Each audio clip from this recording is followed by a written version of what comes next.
नमस्कार दोस्तों, स्वागत है आप सभी साधक साधिकाएँ और भाई बहनों का मेरे इस चैनल चामुंडा तंत्र मंत्र और साधना ज्ञान में। दोस्तों, आज हम बात करेंगे शक्ति ट्रांसफ़र के विषय के ऊपर। दोस्तों, काफ़ी सब्सक्राइबर और साधक साधिकाएँ पूछते हैं कि गुरुजी हमें ये शक्ति ट्रांसफ़र चाहिए, जिन चाहिए, ये चाहिए, मतलब हमको शक्ति ट्रांसफ़र कर दीजिए गुरुजी। ठीक है, तो क्या वास्तव में शक्ति ट्रांसफ़र होती है या नहीं होती है, आज उसके विषय में हम जानेंगे।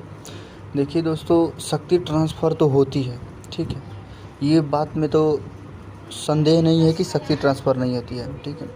लेकिन क्या होता है कि शक्ति ट्रांसफ़र वही कर सकता है कि सबसे पहले उस व्यक्ति के पास शक्ति होना चाहिए, ठीक है। और किसी गुरु के पास एक या दो शक्ति है, ठीक है, तो वो तो कदापि शक्ति ट्रांसफ़र नहीं करेगा, क्योंकि वो खुद गुरु उतना कठिन तपस्या और साधना करके एक शक्ति या सिद्धि प्राप्त करता है दोस्तों। क्योंकि आप खुद ही सोचिए, आप सभी लोग सिद्धि साधना के चक्कर में कितना भटकते हैं, कितने घूमते हैं, और वहीं जो किसी के पास शक्ति है तो वो इतना कठिन तपस्या के बाद में जब सिद्धि साधना करके इतना रिस्क लेकर शक्ति को जब प्राप्त किया है, तो आखिर में वो भला क्यों आपको ट्रांसफ़र करेगा। ठीक है, ट्रांसफ़र करते हैं, लेकिन किस कंडीशन में शक्ति ट्रांसफ़र किया जाता है वो भी जान लीजिए, ठीक है।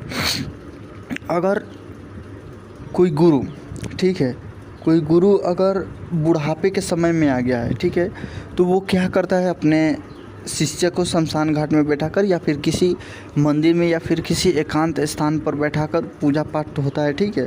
और गुरु के पास जितनी भी सारी शक्तियाँ होती है, मसान हो गया या फिर कोई देवी होगी, भगवती होगी, ठीक है, कोई भी शक्ति होती है, तो क्या करता है गुरु, जब बुढ़ापा समय आता है तो वैसे एकांत समय में बैठाकर सब शक्ति को सामने पूजा पाठ देकर प्रत्यक्ष किया जाता है, ठीक है। प्रत्यक्ष करने के बाद मात्र में ही क्या किया जाता है, उस शक्ति को वचन दिलाया जाता है अपने शिष्य से कि इसके पास रहो, मेरा शिष्य जो बात बोलेगा वो काम करना आप, ठीक है, और इसका साथ देना आप सभी लोग।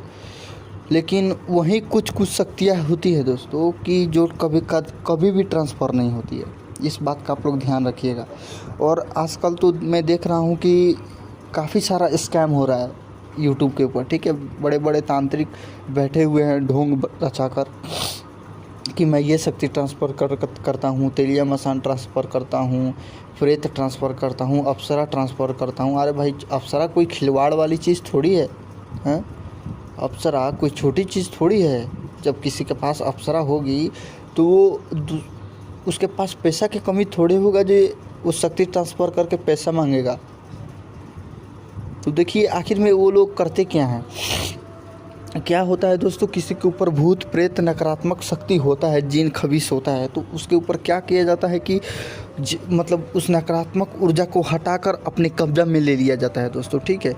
और बड़े बड़े गुरु भगत और उस्ताद जितना होते हैं वो लोग भी ऐसे ही करते हैं। क्या किया जाता है कि जो नकारात्मक शक्ति, जैसे कि मान लीजिए आपके शरीर के ऊपर भूत प्रेत पिशाच या फिर कोई नकारात्मक शक्ति है, तो उसको उतारा जाता है, ठीक है। उतार कर उससे वचन उसी समय लिया जाता है कि तू मेरे पास रहेगा, ठीक है। उसको मतलब मंत्र से बंदिश में भी ले लिया जाता है और वचन से भी बंदिश में ले लिया जाता है।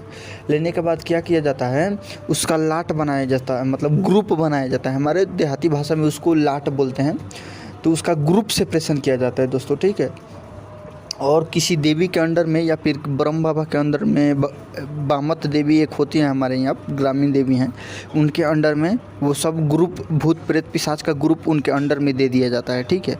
और जब किसी को ट्रांसफ़र करना होता है, जैसे कि किसी ने कहा जे गुरुजी मुझको अप्सरा मुझको ट्रांसफ़र चाहिए, ठीक है, तो क्या करते हैं दूसरे लोग पैसा कमाने के चक्कर में उसी प्रेत को ट्रांसफ़र कर देते हैं उनको, ठीक है। जो अप्सरा ट्रांसफ़र मांगते हैं तो अप्सरा के नाम पर प्रेत को ट्रांसफ़र कर देते हैं, और वो प्रेत भी जाकर बोलता है कि हाँ मैं ये अप्सरा हूँ, वो अप्सरा हूँ, क्योंकि प्रेत लोग तो बहुत ही ज़्यादा चंडाल होते हैं, ठीक है। और ये सब छलावा बहुत डालते हैं, झूठ बहुत ज़्यादा बोलते हैं, तो आप फंस जाते हैं, ठीक है। और धीरे धीरे बाद में क्या होता है, आपको ही हानि नुकसानी उठाना पड़ जाता है, ठीक है। तो इसीलिए मैं बोलता हूँ दोस्तों कि आप सभी लोग साधना सिद्धि ट्रांसफ़र के चक्कर में ना पड़िए, ठीक है। आपको जब साधक ही बनना है, तंत्र क्षेत्र में ही चलना है, तो खुद पकाइए और खुद खाइए, ठीक है।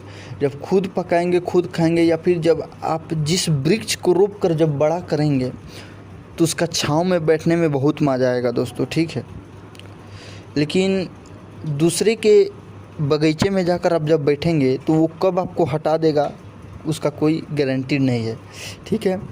तो मेरा आप सभी लोगों से साधक साधिका से यही अनुरोध है कि सबके चक्कर में आप ना पड़िए, साधना सिद्धि ट्रांसफ़र के चक्कर में, ठीक है। और कोई बाबा लोग बोलता है कि मुझे इतना रुपया दो, उतना रुपया दो, मैं 21,000 दो, 11,000 दो, 5,000 दो, ठीक है। पूजा पाठ के नाम पर भी बहुत लोग ठगी करते हैं कि मैं बस पूजा पाठ के आपसे ले रहा हूँ और सीधी ट्रांसफ़र कर दूंगा आपको, तो ऐसे भी करते हैं। तो इन लोगों से आप सावधान रहिए, ठीक है। जय माता दी, जय भैरव। और हाँ दोस्तों, एक बात और बोलना चाहता हूँ मैं आप सभी लोगों को, अगर मेरा दिया हुआ जानकारी साधना और ग्रामीण मंत्र जो भी सब मैं देता हूँ, अगर आपको अच्छा लगता है तो मेरा चैनल चामुंडा तंत्र मंत्र और साधना ज्ञान को कृपया करके सब्सक्राइब करें और लाइक करें, ठीक है। बेल आइकन को भी दबा दीजिएगा ताकि मैं जो भी नए से नए जानकारी लेकर आऊँ आप सभी लोगों को पहले मिले, ठीक है। और दोस्तों क्या है कि स्कैम में आप लोग मत फंसिए। यूट्यूब में बहुत सारे अभी लोग मैं देख रहा हूँ, बहुत सारे लोग फंस रहे हैं, ठीक है। तो इतना ही आप सभी लोगों को बोलना चाहूँगा। जय माता दी।